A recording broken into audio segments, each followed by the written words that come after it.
at 503 and never exceeded that, even though bodies continued to be found. City archivist Gladys Hansen says newspaper accounts and personal letters to and from the city show quake-related deaths actually continued for several more years. I think perhaps money was involved, mainly because the city had to rebuild. They wanted businesses to come back in. City fathers were nervous that desperately needed reinvestment money would dry up. Suicides in the refugee camps were not counted, nor were persons who died from delayed stress.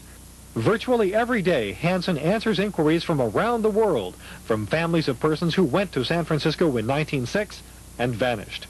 Archive shows several hundred John Does and Jane Does crushed in the quake, burned in the fire, or shot by patrolling soldiers.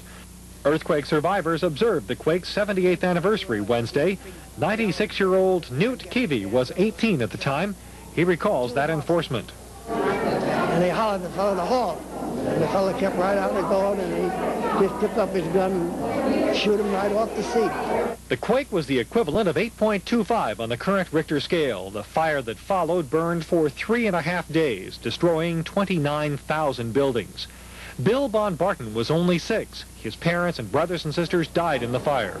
And the madam in the whorehouse, excuse the expression, took care of me, pulled me in, called the doctor. The doctor says to her, "Who's paying for this?"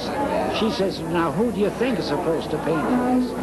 This now was my home. Most present-day survivors were children at the time and admit to the fascination with camping out of doors, oblivious to the loss of life and livelihood.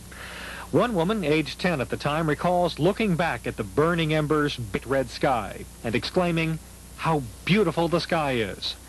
To which an older man next to her replied, "Child, if you only knew what was going on." Greg